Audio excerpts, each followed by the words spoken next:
الخير جميعا. Good evening, everyone. In the name of the Arab Physical Society and the Center of Theoretical Physics and Astrophysics, I would like to welcome you all to this important lecture. First, our speaker is Dr. Xavier Dupac. He was born in 1976 in Limoges, France, and he got his PhD in astrophysics, summa cum laude, at the University of Toulouse 3 or Université Paul Sabatier back in 2002. He has actually a long employment history. So the most recent ones are the Planck archive scientist at the European Space Agency until 2017, and from 2016 and until now at the Euclid Science Operations Scientist at ESA, the European Space Agency as well. He has also a long list of coordination and management experience. For instance, from 2023 till now, he's the coordinator and chairman of the Euclid Survey Working Group. He's responsible for defining, implementing, and verifying the Euclid Survey. Before that, from 2016 until the present, he's the product owner of the Euclid Survey System. His scientific experience is so varied as well. He has already 300 publications in cosmology and the interstellar medium, and 81,000 citations. Wow. From 2000 till now, he participated in more than 40 international conferences in cosmology, interstellar medium, and space science. And he's so active at the outreach level. For instance, he has numerous interviews for Euclid on TV, radio, and press, and for Planck as well. Planck on TV, radio, and press. He and the group, of course, received several awards. For instance, the Gruber Cosmology Prize in 2018, the Planck team, and the 2018 Royal Astronomical Society Group Achievement Award, the Planck team, and the 2019 European Physical Society Prize to the Planck collaboration. Okay, so you are welcome, Dr. Xavier. Please, we need your voice muted. Hi, thank you so much, Hannah, Professor Sabat. I'm really happy and honored to be able to give this this talk today. So thanks a lot for the invitation. Our pleasure. Our pleasure. Thank you. So okay. Do you want to share some slides? Yeah, I will share now. Wait a second. How do I share with this? Here. Okay. This one. Just want to put it in the presentation mode. Okay, can you see the slides? Okay. Okay, so thanks everyone for joining this presentation. I will try to give you a brief history of the universe, its origins, present and future. So it sounds like a lot, but I think it's also quite spectacular that, in fact, it can be understood by us in a lot of ways. It's not actually that difficult to picture the history of the universe and the way the universe works as we understand it today. This is really quite remarkable, I think. The summary of my talk, it will be essentially divided in three parts. The first part is a very brief history of how we get to what we know today. So our understanding of the universe from antiquity until now, with only the main milestones, of course. The second part of the talk is really describing what is the modern view of the universe today with physical cosmology and its evolution from what we call the Big Bang, the beginning of the universe as we understand it, until today.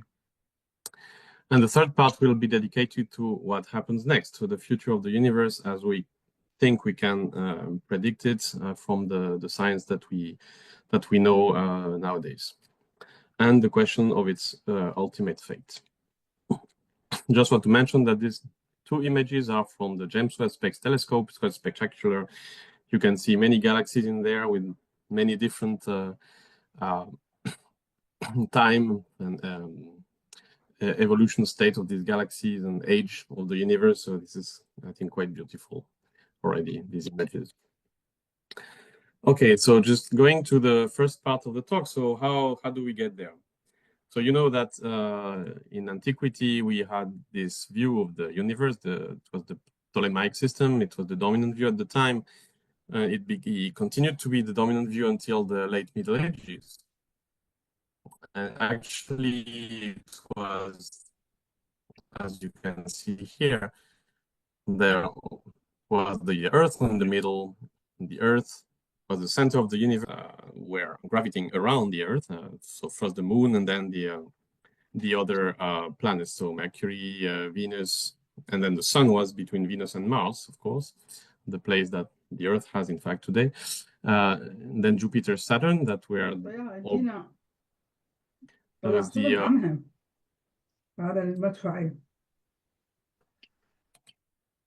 okay, it's just muted. Sorry.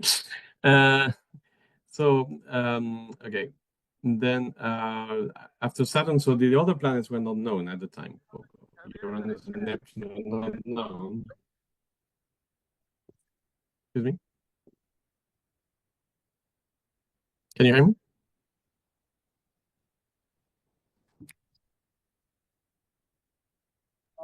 Go on. Can you hear me okay?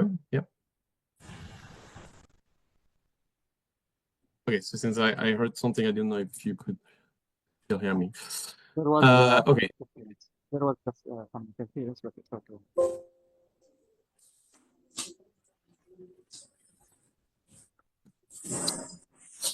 Okay.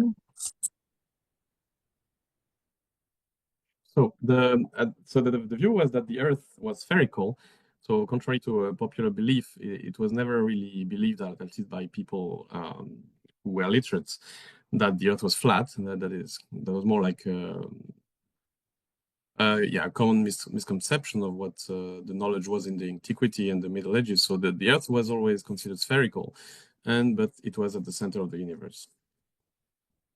And beyond these 7 moving objects that I just mentioned, everything there was supposed to be fixed and perfect, because at that time it was not possible to detect the motion of the stars. So the stars were fixed, and everything was immutable, everything was just not moving at all.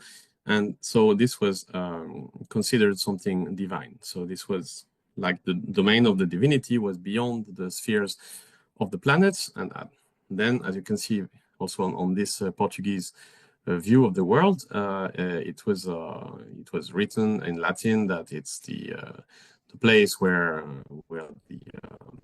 the sky and the angels were. Okay, and then at some point, so in the 16th century, there was this guy Copernicus who claimed, for the first time at least, that was probably not the first time that someone thought about it, but the first time that it became really public and it made a lot of fuss, that it was simpler and actually more logical to put the sun in the middle, put the sun at the center of the universe, and then you had the Earth as the third planet from the sun. And so this was a simplification of the model. So it's very important to remember that it was really something that was not really a discovery, but simply a change of paradigm due to applying what, in modern terms, we could call the Occam's razor. So Occam's razor tells you, well, in science, normally, if you have 2 or more explanations possible for the same thing, the simplest explanation is often the right one. In this case, well, it turned to be true, right? I mean, that was simpler than the Ptolemaic model, and it was also true. In that model, the last circle is still the fixed stars. Okay, so this there's no change. So the view of the universe is that of what we know today to be the solar system. And beyond the solar system, it was supposed to be one big sphere filled with stars. Maybe it was like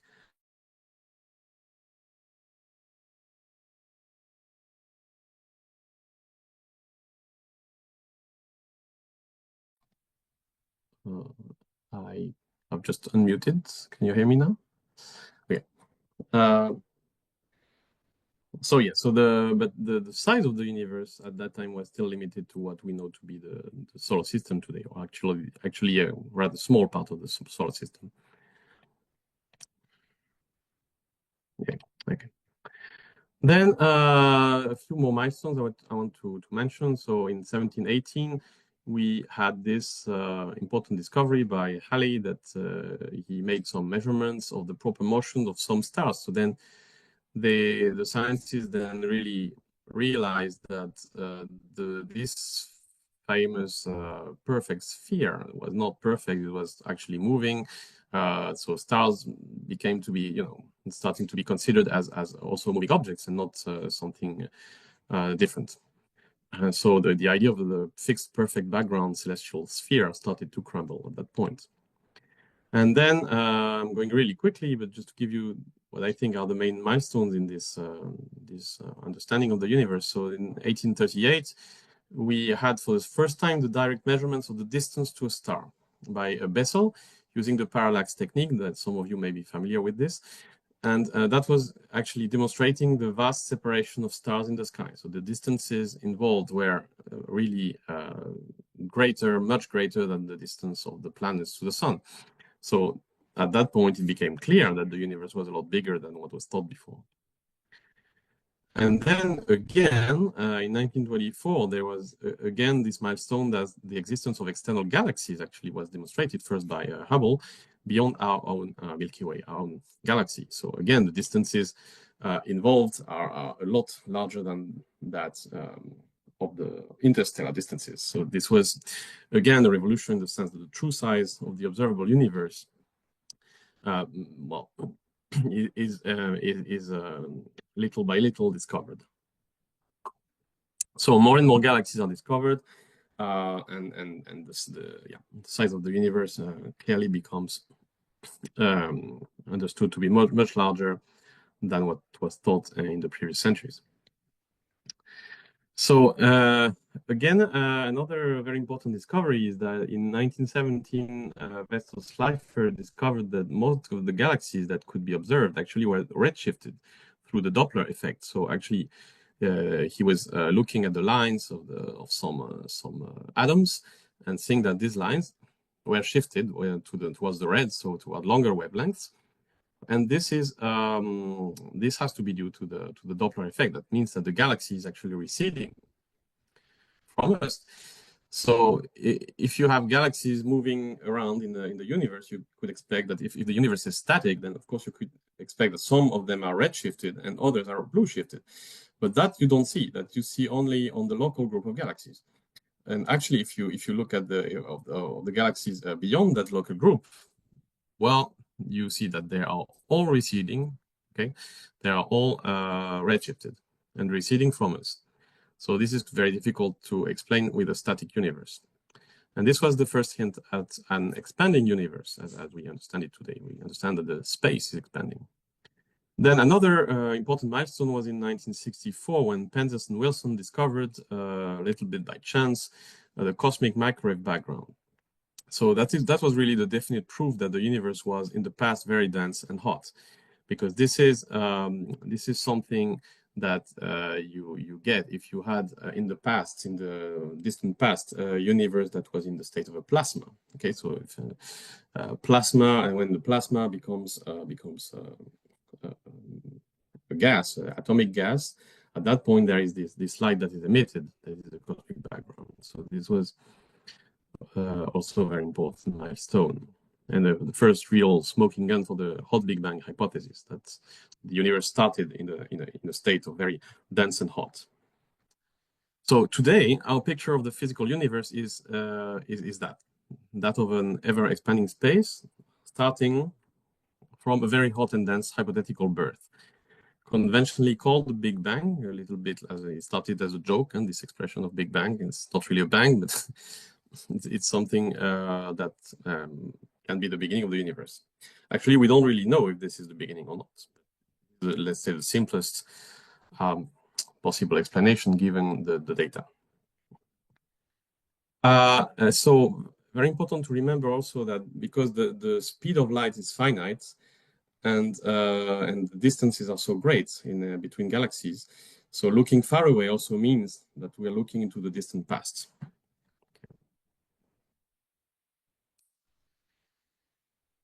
So here you have what I find to be a very nice picture of the universe. So you start with the solar system here, and you go to the stars, the Milky Way, and okay, and then you go into the galaxies, then the super clusters, different kind of great structures. Galaxies until the horizon that you have here, this cosmic microwave background, is the first light emitted freely in the universe. So this is what we call the observable universe. So this is a very important concept. We can only observe the closer parts of the universe, since light speed is finite, and light travel time is limited by the age of the universe. So the light has been able to travel to us until from the CMB, from the cosmic background, until now. So it's a finite amount of time, and the distances are so great that this is what limits our understanding of the universe. This is what we call the observable universe. It's limited by this horizon. And it is understood that the complete universe in this understanding has to be much larger than the observable universe and could even be infinite. But this is not something that we have direct observational access to. So we cannot have direct evidence of the true size of the true complete universe. Okay, I will come back to that. All right, so going now into the second part of the talk, the modern view of the universe, so evolution from the Big Bang until today. So, as I said, the Big Bang is conventionally considered to be the beginning of time, as we have no concluding observations whether there was something before it or not. Here you can see on the top right here the schematic view of how the universe evolved from the Big Bang. So you first have these quantum fluctuations, and you have this inflationary period, and you have the CMB, and you have evolution of galaxies, and so on. And I will describe this in the coming slides. What is very important to remember concerning the Big Bang is that it's space itself that is expanding. So it's not an explosion. Okay, it's not normally when you speak to people about Big Bang, they have this picture that it's an explosion, so there's something exploding in a pre-existing space, and that is not the case. That is really the space itself that is expanding, and the density of matter and energy has always been very homogeneous from the beginning in the whole universe. Still today at large scales, at cosmological scales, the universe is very homogeneous. Okay, and the limit of our understanding in the past starts really at that point, 10 to the minus 43 seconds. Before that point, we have actually really no idea what's going on. That's what we call the Planck epoch. This time is dominated by quantum effects of gravity that dominate the physical interactions. And this is, well, something that there is a lot of theoretical work being done, but this is really something where there is very little understanding. We have no physical device that can reproduce such huge amount of energy and densities and temperatures. So this is basically unknown. Then we have what we call the grand unification epoch, up to 10 to the minus 36 seconds after the Big Bang. So during this time, what happens physically is that the three fundamental forces, so electromagnetism, strong interaction, and weak interaction, separate at the end of this period. So before that, they are kind of united. After that, we have the fundamental forces of nature that are there as we know them today. So they're already there. So early in the universe, 10 to the minus 36 seconds, we have the fundamental forces more or less as we know them today. And then what happens? Interesting things. So we have this cosmic inflation thing. So this is something happening up to 10 to the minus 32 second. This is a huge increase of the volume. the space of the universe. It's inflated very quickly, factor about 10 to the 26. And the universe then is cooled from 10 to the 27 to 10 to the 22K. And this is something that is a bit also mysterious, but it's necessary to invoke this to explain some of the properties of the universe. And well, basically, after inflation stops, then the universe continues to expand, but not so quickly, and to cool. Cosmic inflation is needed, to help explaining the extreme homogeneity of the early universe. Otherwise, it's very hard to figure out how this could be possible. And then what happens in the next instance of the universe? So up to 10 to the minus 5 seconds. That's what is called the quark epoch, because this the fundamental particles were free in a kind of quark gluon plasma, right? So these are fundamental massive particles that exist separately from each other until the protons and neutrons can form. This happens after this period. And so by about this period in the first second, the universe has cooled enough for hadrons, that is protons and neutrons, to form. And these will be later, you probably know, the bricks to form atom nuclei later on. So at that early stage of the universe, there was these protons and neutrons, and of course electrons going around in the plasma, together with the photons in the plasma. Okay.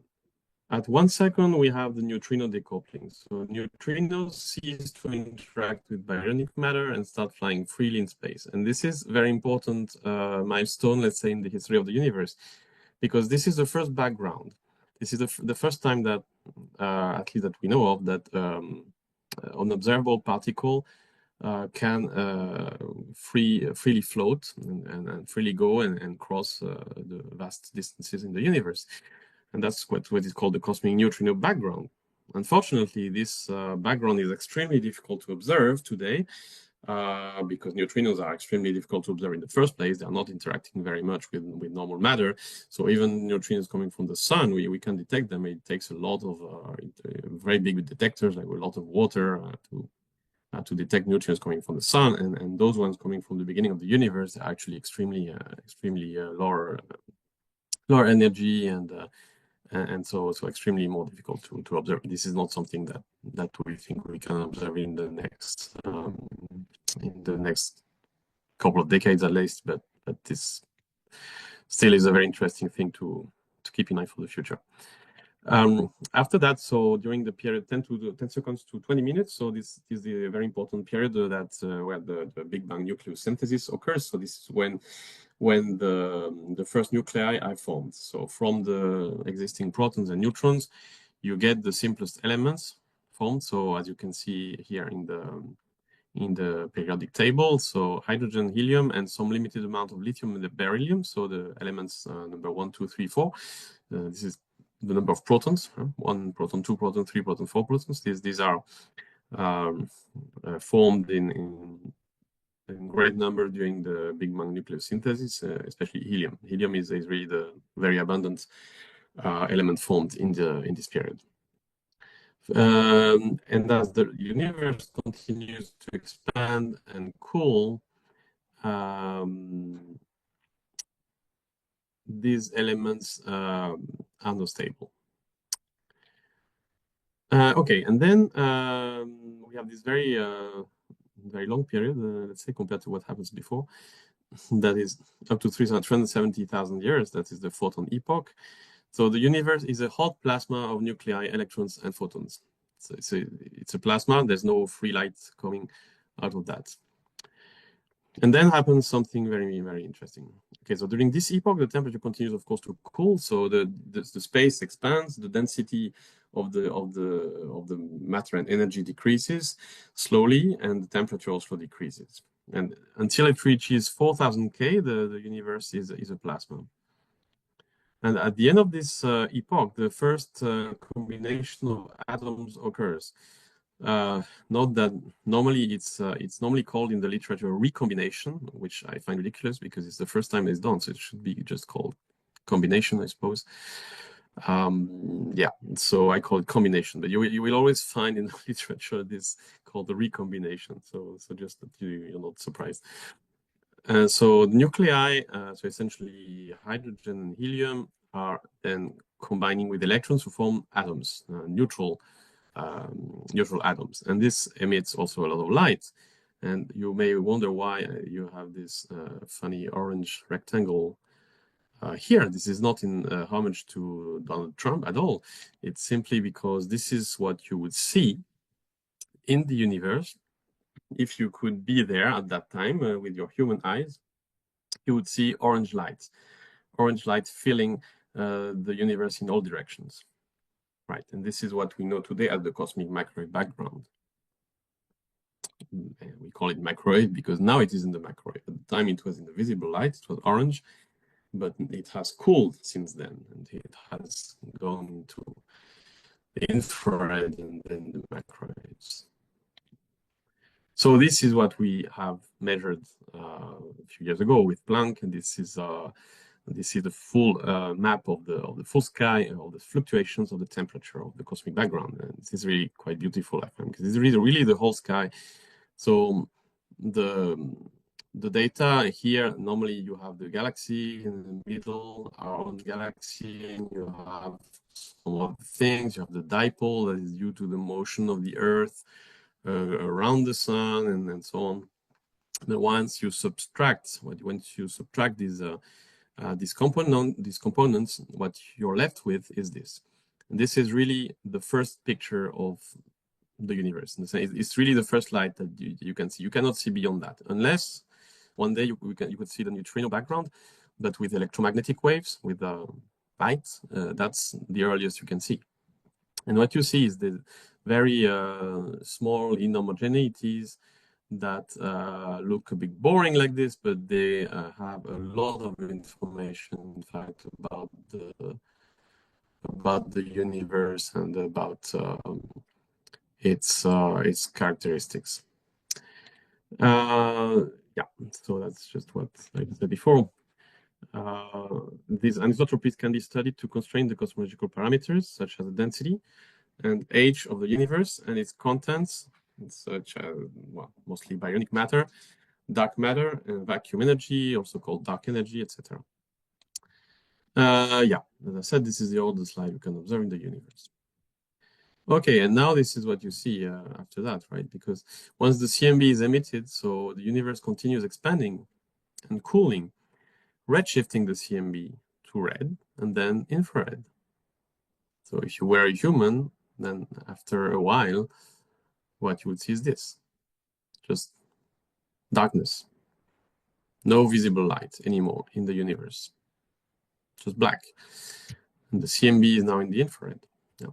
So unless you have infrared eyes or goggles, you will not see anything else than this. The universe becomes dark to a human eye. So that's why we call this period the Dark Ages, starting roughly at the time of the CMB, a bit later, in fact, until a period that we don't really know when exactly, something around probably 150 to 200 million years. Why? Well, that's because something happens then. Until then, the matter in the universe is made of basically atomic hydrogen and helium. And the small inhomogeneities originated in quantum fluctuations in the very early universe are starting growing into overdensities and underdensities of the gas.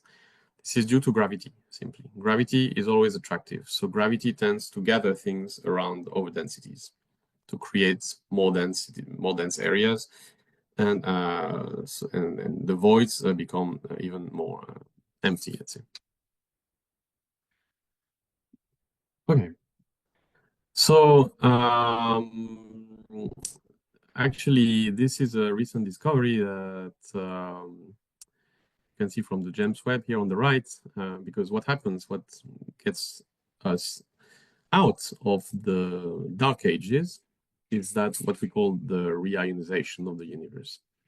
And this occurs when the first stars are formed, first stars and galaxies that are just a group of stars. Okay, so here is a recent discovery made by James Webb when they have this very clear line discovered here at something like 1.80 something microns.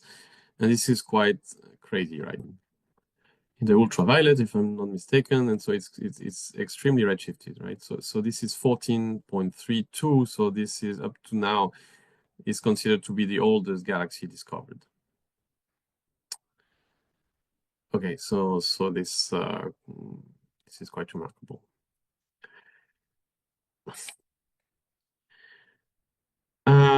So this is, yeah, as it's written here, current research shows evidence for first stars at about 14 in redshift, so about 300 million years after the Big Bang. It's not very clear whether we will be able to find galaxies and stars earlier than that. If we do, then it would even be before that date. And what happens next? So over the cosmic time till today, so 13.8 billion years, giga-years, stars form and die, and galaxies form and evolve into larger and more complex ones. And from these individual galaxies, also larger structures can form. Galaxies can gather into galaxy clusters, then superclusters, and forming filaments and voids, forming all the large-scale structure that you can see here at the bottom here. A simulation of a part of the universe where you can see clearly these filaments and the voids and then the way all these large-scale structures of galaxies are evolving with cosmic time. Remember that at the beginning of the universe, everything was so homogeneous. The CMB, the inhomogeneity that you can measure on the CMB surface are, in fact, 10 to the minus 5 compared to the background. So it's extremely homogeneous. Today, it's not so homogeneous, at least at this scale. If you go to larger scale, it will become more homogeneous. Yeah. Okay. Now we live in this period where we have stars, we have galaxies, so that's what we call the stelliferous era, so when stars form, evolve, and die. You can see here a simplified view of what happens. So you have a nebula of gas and dust from the star. So there are different masses possible for a star. There are rather small star on the top and a larger star on the bottom here. After they evolve, they become giants, red giants, so on. And then they explode. They become planetary nebula, as it's called. It's nothing to do with planets, but this is something historical that stocks, right? And then becoming a white dwarf. And when they are big stars, they become red supergiants, and then they explode in a different way into a supernova. They can become either a neutron star or a black hole. I will also come to that. What is also important to remember is that this cycle of life of stars is actually something that allows the heavy elements to form in the universe, as you can see here at the bottom. Okay, so yeah. So basically, stars are long-lived thermonuclear bombs, let's say. They are transmuting light elements, such as helium and hydrogen in the beginning, into heavier ones, such as carbon, nitrogen, oxygen, iron, and others. So you can see that at the bottom here, basically a lot of elements are created in the normal stars, as the case for the one here in green. And for other elements is mostly into massive stars. And for actually a lot of rarer metals, it's due to even more exotic things like merging neutron stars or exploding white dwarfs. So it's quite complex, but essentially this is the whole life of the stars that allow these elements to exist. And of course, these elements are necessary to form planets, especially rocky planets like ours, and then, of course, life. Now, you cannot have life with just hydrogen and helium. So we can thank the stars to have been going through all this cycle of evolving and dying and then reforming with different elementary composition for the next generation of stars. Yeah, and when the fusion gas is exhausted, so it's a thermonuclear reaction. So what happens is that the hydrogen, let's say at the beginning, it's hydrogen and helium. So this fusions into heavier things such as carbon.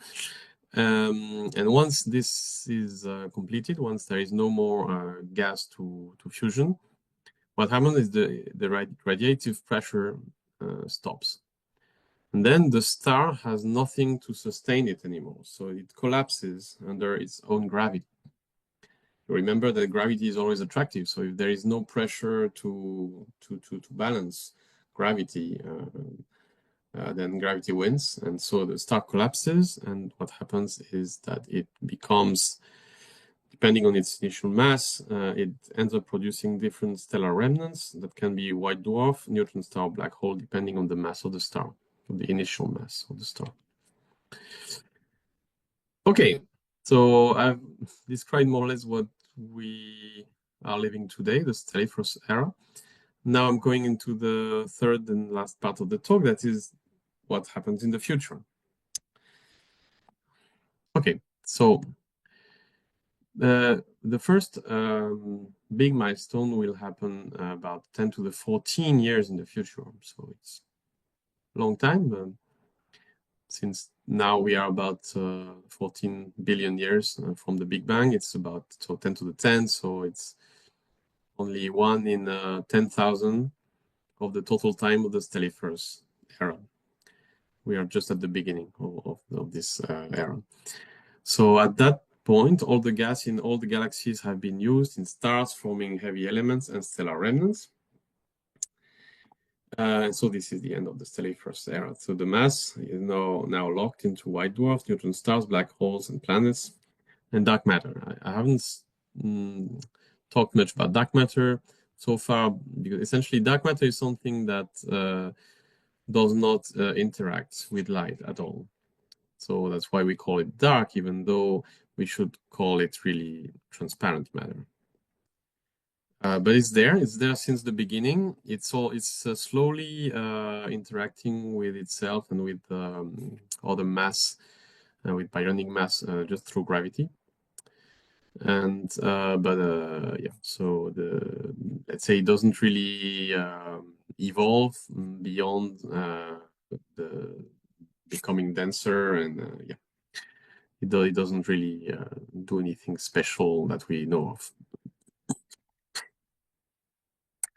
Another mysterious component of the universe, you can see in this chart pie here, it represents 68%, what we sometimes call dark energy, or that I prefer to call vacuum energy, because I think it describes more visually what it does.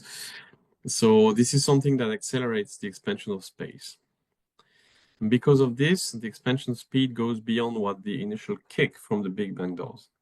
So from the Big Bang, the universe starts to expand, but then gravity starts pulling it against the gravity goes against the expansion. So if it were only up to gravity, the universe expansion would be always decelerating. It's not the case today, actually. What we have been able to measure is that at some point in the past, there is this inflection point between the slow expansion and the accelerating expansion. This cannot be explained without this mysterious component of vacuum energy or dark energy. Here, so our current understanding is that the vacuum energy will continue to accelerate the universe expansion forever, even beyond the end of the Stelliferous era.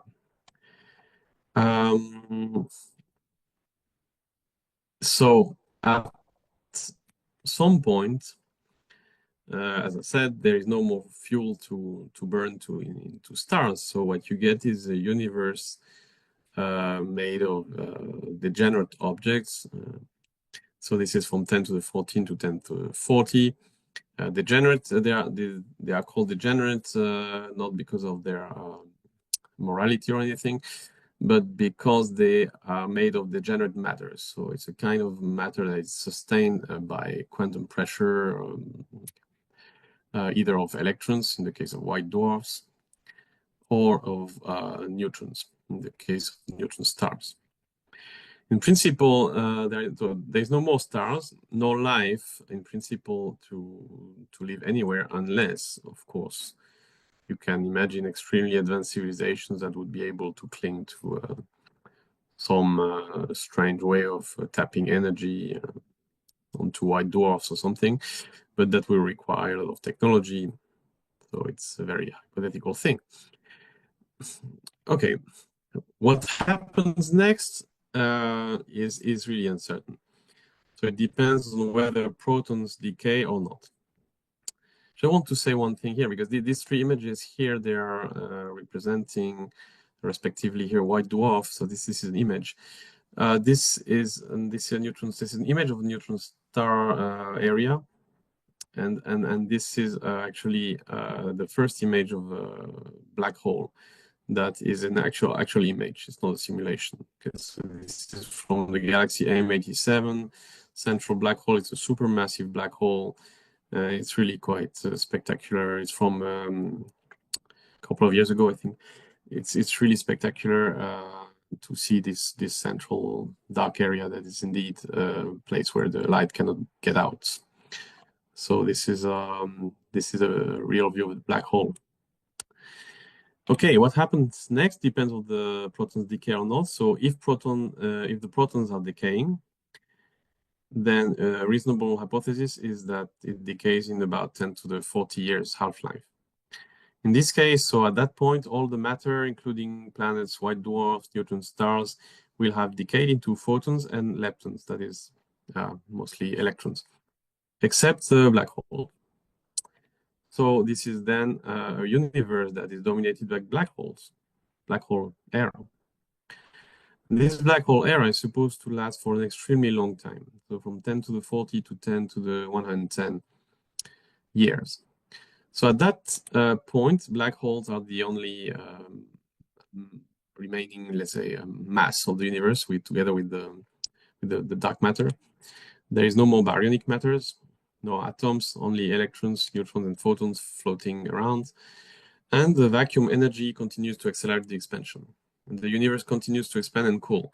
So you have to understand that in our understanding of the universe with the equations we have today, there is really no reason that this expansion stops at any point, that this acceleration stops. I mean, the vacuum energy tends, if it's as simple as we understand it today, it's just something that that grows with volume, right? So the more space there is, the more dark energy or vacuum energy there is. So it contributes to accelerate even more the expansion, and that forever. But that is our understanding today of the vacuum energy. That's also something that we are trying to understand better. Okay, so continuing on the black hole era, so there is no more visible light. The universe is back into darkness as during the Dark Ages. And then there is something really quite funny appearing, that is that the black holes are not immortal themselves. They will slowly evaporate through what is called the Hawking radiation. This is a quantum effect that allows particles to escape the event horizon of the black hole. By the way, you can see here another image of a black hole, this time of our own galaxy. This is the one so-called Sagittarius A, the supermassive black hole of about 4 million solar masses at the center of our galaxy. That's right, we have this monster at the center of our galaxy. But we still have time before this guy sucks everything around it. And so for supermassive black holes, they are the ones that need more time to evaporate. So those ones need 10 to the 100 years, which is, of course, an unbelievably long amount of time, but still not eternal. So after this, essentially the universe will be in a state of heat death. So essentially nothing more happens. This is called the dark era. Gravitationally, at that point, the universe is dominated by dark matter and electrons. So normal black holes, only remaining matter is dark matter, even though that, again, we don't know what it is, we don't know how it evolves, if it does, at very large time scales, so this is quite hypothetical. So we don't really know if dark matter will also evolve into something else, or also evaporate or whatever. Everything is, people can theorize on this and imagine many things. And then, yeah, so time becomes meaningless because entropy is maximum and there isn't just basically nothing happening anymore. Now, as you can see here, I mean, it's a log scale here. You can see basically what the different epochs are. You can see the different times. In terms of logarithmic scale here, you see that the Stelliferous era, the time where we live in, is quite short. It's really short, even though in absolute time it's more than the primordial era, of course. But if you look at this log scale, it is very brief. So that the time during which you can have stars and planets and life in your universe is really quite small, especially compared to what happens next. Though an interesting question we can ask in this picture that we have today of the evolution of the universe is eternal darkness and coldness the ultimate fate of our universe? And actually the answer is no. Most certainly not. It's actually very difficult to think that it could be the case because of our savior. Again, it's quantum physics. It's quantum fluctuations. So what can happen is the universe could avoid eternal heat death through random quantum tunneling and quantum fluctuations. Why? Because, so you know, quantum fluctuations happen all the time, and they're basically random. And so there is actually a non-zero probability that at any point in the history of the universe that a new Big Bang happens spontaneously. Now, of course, the probability of this is extremely low. So if you want to calculate the probability, let's say that all the molecules of air in your room suddenly will be concentrated in the same corner of the room, it will be an extremely low probability, but still it will be non-zero, right? So in the case of a new Big Bang, it's an even lower, much lower probability, but still non-zero. And when we're talking about infinitely expanding universe forever, then of course non-zero probability means that it will certainly happen. And so this understanding at the moment, so there was some interesting studies there that's estimating this probability that a new universe, a new Big Bang is created in roughly this number that is just impossible to imagine. It's 10 to 56 years. But it's still not eternal. So yeah, this is a bit our understanding of the future of the universe today. I want to mention again that in case the proton does not decay, the picture is a bit different. Okay, then the neutron stars and so on can maybe live a lot longer, even planets. But still, at the end, it still goes into the black holes, but with a lot longer time. Okay, so it's a bit different picture, but yeah. There are what I want to say to conclude, let's say, is that there are still many uncertainties. Okay, what I presented is let's say the dominant view of the physical universe today. There are still many uncertainties, notably concerning the nature of dark matter and that of vacuum energy or dark energy. So the more we study these things, the more we will be able to refine our view and maybe even to change our understanding of cosmology.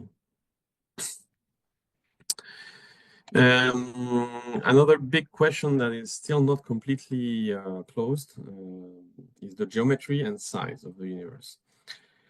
The measurements that are done, especially the ones we did with Planck recently, show that the space of the universe is very close to a flat geometry, also called Euclidean geometry. So flat geometry means a model of an infinite universe. So to convince yourself of that, you have to go into the two-dimensional analogy of the three-dimensional space. Imagine a tablecloth, for example. A tablecloth, only the table has no limit. The table is infinite, right? That's a model of an infinite universe. Now, if the curvature of your table is slightly closed, just a little bit, then you understand it's not infinite anymore. It will be in the shape of a sphere, and it will be finite. So we don't know actually if the total universe is finite or infinite. We're not sure. Because we're measuring that we are exactly or very close to the critical density. So still everything is possible in there. And of course, understanding whether our universe is finite or infinite may have vast philosophical implications. There is also another question that is something that you probably heard in many occasions, that of the multiverse. So the multiverse is an interesting hypothesis. So it says that there are not just one universe, but many universes, maybe an infinite number of universes out there. And this is often invoked to avoid the strong anthropic principle. So strong anthropic principle tells you that, yeah, the universe is tuned so that it allows the emergence of complexity and life, and ultimately advanced civilizations like ourselves, if we can consider ourselves advanced. I don't know, but yeah. So if you want to avoid the strong anthropic principle, some people want to try to avoid that because they consider that, well, it's kind of putting God in the middle again, and some people don't like that, others like that. But so some people say no, there is no reason to invoke the strong anthropic principle. We live in just one universe that happens to be the one or one of the few that are compatible with our existence, but there is an infinite number of other universes with completely different parameters out there where there's no life. So we just happen to be observing from where we are. So that's the weak anthropic principle and not the strong one. So, by the way, just to mention that, I think clearly there is no reliable data so far on the existence of the multiverse. So this is just like, okay, speculation and philosophy, but still very interesting, of course. There are also a lot of ideas about hidden dimensions and so on, but yeah, I will not get into that. I just want to finish with showing you these images from Euclid, because this is very new, and I think this is really beautiful. This is the mosaic that we did with Euclid. So this is 1% of the extragalactic sky that we are going to observe, so about 0.3% of the full sky. And what you can see here is quite beautiful. I think you see many galaxies already. You see these bluish filaments. This is actually from our own galaxy. This is the foreground. So this is something that we don't like to see as cosmologists, because we are interested in what's behind that, but it's still beautiful, I think. And you can see many galaxies there in different colors. So the redder ones are the ones that are farther away. Well, they're redshifted, so they're farther away, basically.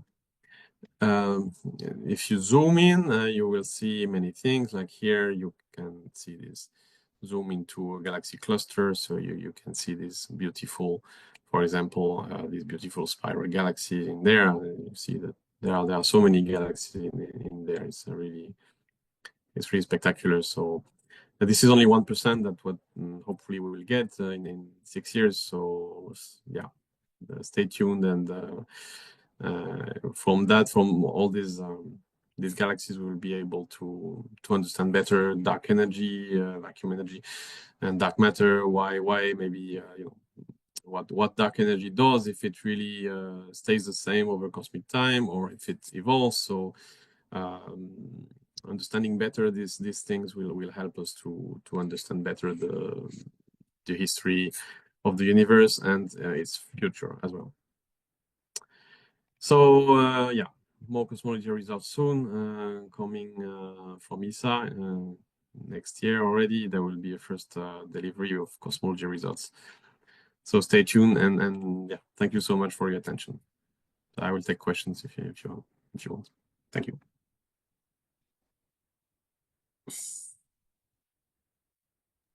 Oh, thank you so much, Xavier Dupac, for this wonderful presentation. I don't know why my image is, oh, okay. Thank you so much for this wonderful presentation. I really enjoyed it with this journey through time and space. But apparently the future of our universe is rather dark, unless, of course, we some of predictions come true, other predictions about which we are not certain. Anyhow, Yeah, now it seems boring. we have room for a few questions among the audience. Anybody has a question, he or she may raise their hands.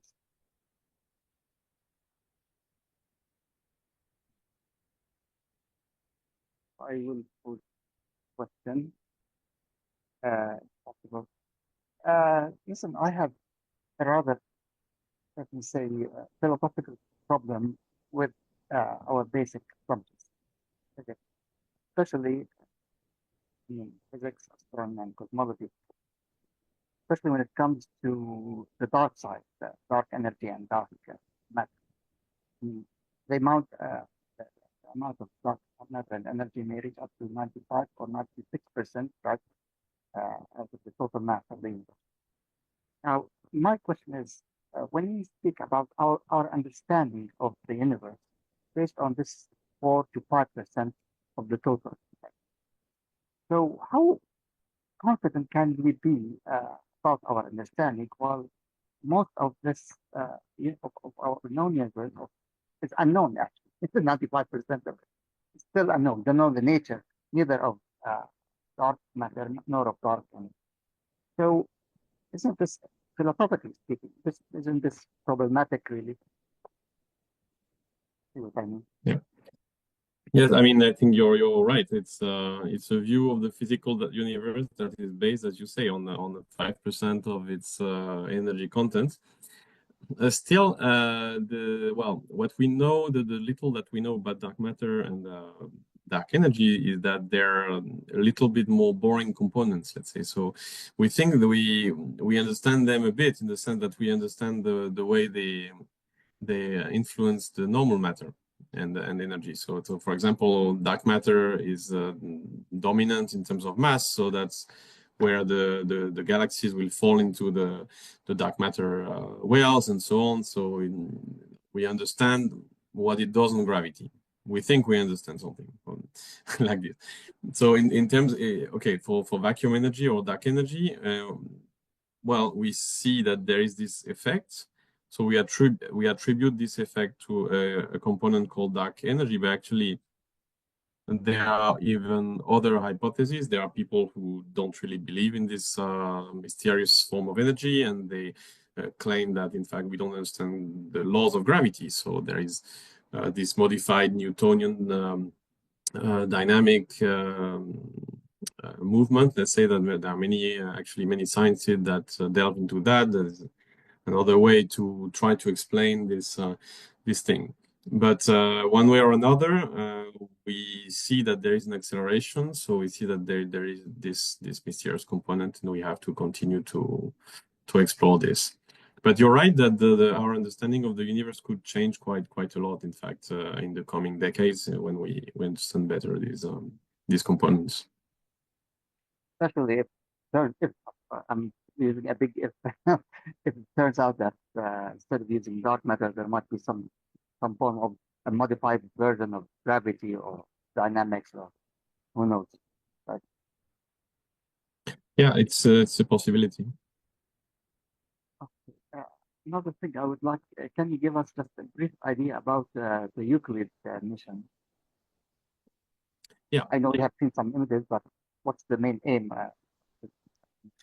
Yeah, so Euclid, so this is a space telescope that we launched in 2023 in July, and it will be observing the sky for 6 years, at least. We hope at least the nominal mission is 6 years. And the goal is to observe many galaxies, so between 1 billion and 2 billion galaxies. And the scientific objective are twofold. So the one is what we call the weak lensing probe. So we're using gravitational lensing, but using all the galaxies that we can find. And with all this data, we can infer what we call the cosmic shear. So this is, let's say, a map of the way the dark matter in the line of sight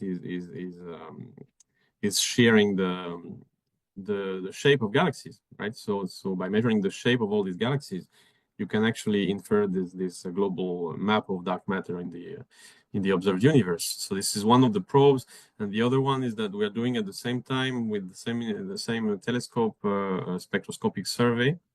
And the spectroscopic survey of galaxies is very good because it gives a very high precision on the redshift of the galaxies, because we have the spectroscopic redshifts that are the most precise way to get the redshift. So by doing that, what we can do is measure what we call the baryonic acoustic oscillation. So they are this kind of bubbles that are created by acoustic waves in the early universe. And that can be seen in the way large-scale galaxies are distributed around these bubbles, let's say. So this is the other probe. And so there are other probes we are going to use, also galaxy clusters and so on. And so the strength of Euclid is that there are really these different probes together that we can use to increase the knowledge on the cosmological parameters.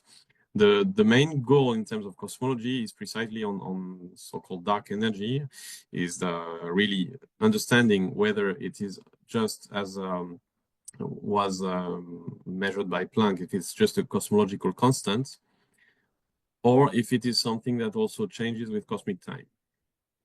So if it's measured that there is a change in cosmic time, then we'll see, because then you could imagine that in the future it is not as strong as it is today, or that is still to be discovered. So that's why I'm saying that, our view of the universe, on the future of the universe, could change, because depending on what we find on the way dark energy behaves, then it could change dramatically the picture that we have.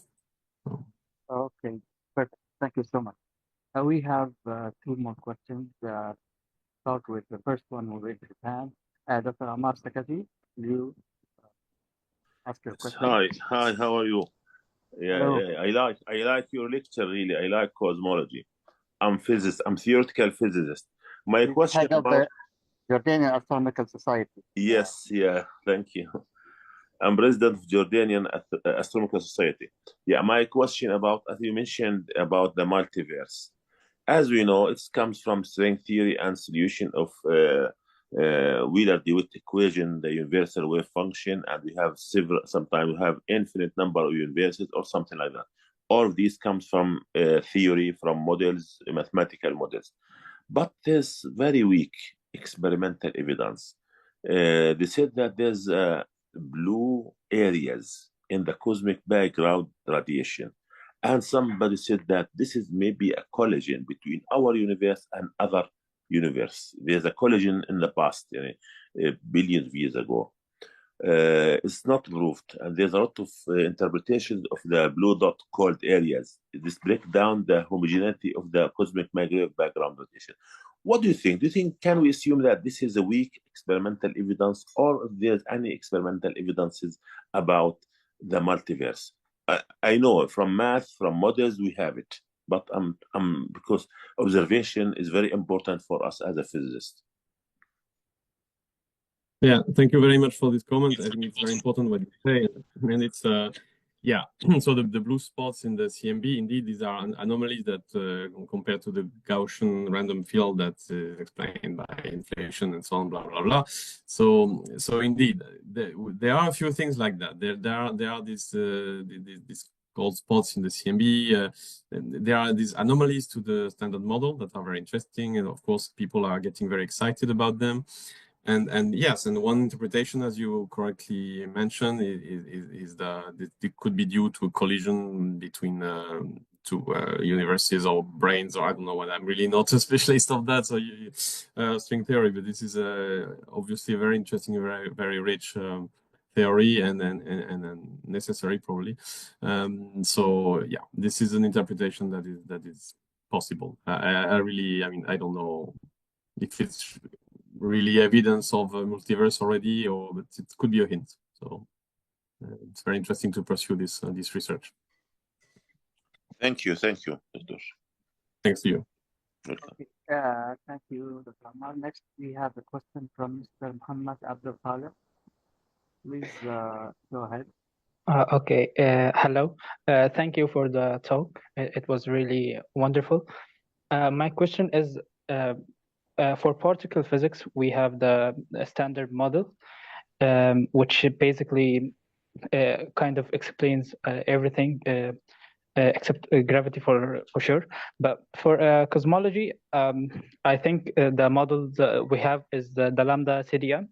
And is there any other models aside from this model, the lambda CDM, and what are the anomalies or deficiencies in this model? If the question makes anything sense. Yeah, thank you. So I think globally the lambda CDM. So just to explain, the lambda CDM is basically the cold dark matter model. So this means that with lambda is the cosmological constant, so it's the simple version of the dark energy or vacuum energy. So this is what is let's say the best model so far. It's quite simple. It fits the data quite well. Of course, there are some areas as was mentioned by the previous comment. For example, the cold spots of the CMB that are not explained, they are out of the statistics. So you can always say that lambda CDM has some flaws because it doesn't explain absolutely everything. But in my view, to be honest, this is a model that has been standing for decades now, that is still on its feet, and my impression is that it's going to be very difficult to get rid of it. I mean, we are going to need really good data, very precise data, to actually give definite proof that something else is out there.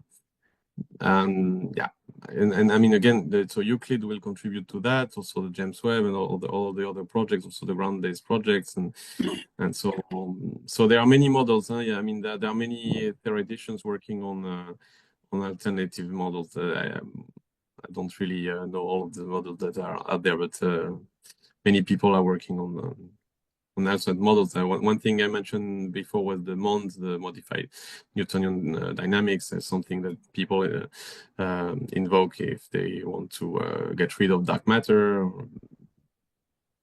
I mean, there are many things. Okay, thank you. Thank you. We have also Dr. Munib Eid from American University of Beirut. Please go ahead. Well, I'm sorry, I had problem with Zoom, and then I have to reinstall it again. But I will listen to the recorded what you have recorded so far. I'm sorry, but I have a question. Is the dark matter model really reasonable to figure out what kind of stars will be formed after the dark age? Sorry, I missed the last part. Is it reasonable for what? Yeah, Matter. yeah. You know, when the dark age is over, Mhm. after recombination, there is about 2 million years dark age, right? Dark age means 200 infrared. million years. Yeah. So now there are these primordial stars. Right. We have research on that, the so-called population 3 stars. Mhm. So they are formed in the halo. The cosmological model is the dark matter model with a lambda, CDM lambda. Is that reasonable in your opinion? Well, I think, yeah, I mean, the dark matter, I mean, the great advantage of the dark matter model is that you don't have to explain anything, right? Because everything that you see in gravity, you cannot explain with what you see with stars. You just say that dark matter is out there, right? So then you just have to try to explain why there is this amount of dark matter somewhere and not another amount. But so dark matter is invoked to explain the gravity curve of galaxies, also for globular clusters, for lots of things, and also for cosmological scales things, like for clusters. And so it's very flexible because it's just, since it's another matter component, you can have, let's say, almost freely the amount of dark matter that you need anywhere to explain your data, right? So I would say, I mean, dark matter is kind of practical. It's maybe some people consider that it's unavoidable because any attempt, let's say, to explain gravity without dark matter is bound to fail because it's just too complex and it just doesn't work. But I mean, I don't know. It's a great question. I think at the moment it's not really solved. I mean, whether really dark matter is real or not, but it happens to be probably at the moment the simplest explanation. But we know so little about it. So. Yes, but excuse me. I mean, these first stars, they could be very massive, and they have exploded. You cannot observe them, so you have to.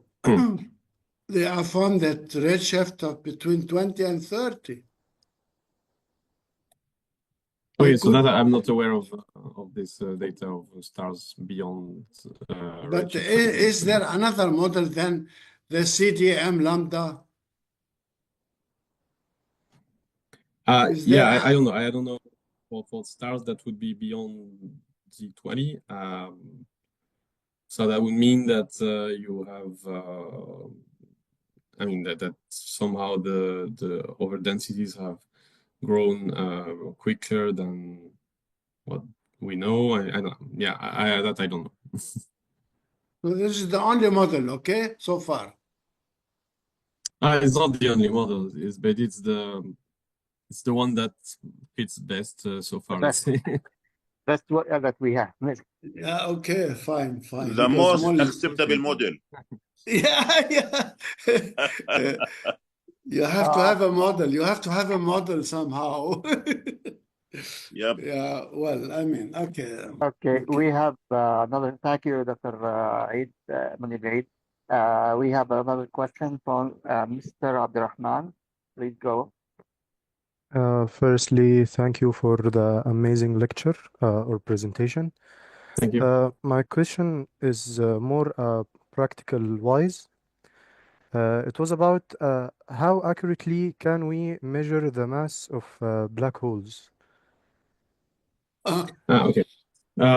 So the mass of black holes, basically they are inferred the same way that we can infer the mass of a star or any other body. So we see, for example, for black holes, what happens a lot is that we see stars orbiting them.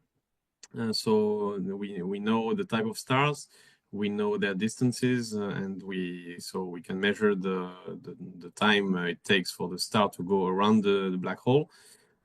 So just by Newton's law, you can calculate the mass of the central body if you know the orbit, let's say, of but what the kind star. of So by black? having many stars, you Yeah, okay. Okay. Now there are stellar mass, black hole of stellar masses, and there are supermassive black holes. You have to distinguish between them. of So course. you can have an idea about the mass of if the star has, let's say, more than 30 solar masses, it will then collapse to a black hole. Okay, but what about the supermassive? Yeah. So you mean how do they form? Yeah, exactly. They Yeah. could be 1 million. They could be 10 to the 7. They are in the center of galaxies. Yeah. So I think they're supposed to create The big more and problem, a big more problem. matter. Especially with the observations of the James Webb Space Telescope, we observed supermassive black holes the very after in a very early phase of the universe, a few million years after the Big Bang. So that's really Yeah, problematic too, right? or later in the galaxies. The Yes. galaxy, the center of galaxy, they could be deformed by, I don't know what the mechanism is, by coalescence of stars. I don't know. So it's very difficult to estimate the mass of the black hole if it's supermassive. The same principle, right? I mean, it's dynamical argument that can measure even supermassive black holes. Can just measure the orbits of the stars orbiting it, and we get the mass in the same manner. But the formation issue is another question, how it forms. Yeah. Okay, let me see if there are any other questions. Again, we have Mr. Muhammad Abdul Khalid. Sorry, I just have a follow-up to just know if I got it right. So the lambda CDM just says or predicts that there are dark matter materials out there, but it doesn't provide any candidate or like WIMP or any other particle or candidates. So just throw the load on the particle physicist to describe the model or the candidate, right? Yeah, right. That's why they are there, right? I mean, they have to fulfill a purpose, right? I mean, to create all these nice candidates for dark matter. So weakly interacting massive particles, as you mentioned, is a great class of candidates for dark matter and dark matter and all the things. I'm really not a specialist of that, so you know better. But yeah, I mean it's a very interesting line of research to invent these candidates. Now, big question for me is when we can actually have experimental data that could really give us more on this, what could actually be dark matter. But I think we're still really far from understanding that. If ever. Okay. I don't know if we have any other questions. So I can't see any raised hands. So I guess that's it for our wonderful lecture today. Okay, finally, in the name of the Arab Physical Society and the CTPA, Center for Theoretical Physics and Astrophysics. I would like to thank again Dr. Xavier Dupac for this wonderful talk. And let's hope that this won't be the last time we host you here, and that we will follow up with you, especially with the new results that might come up with the Euclid mission. So let's hope to see you again, Xavier. With great pleasure, if you want. Thank you so much. Thank you so much. And good evening, everyone. Thank you. And see Good you evening. next time. Bye for now. Bye.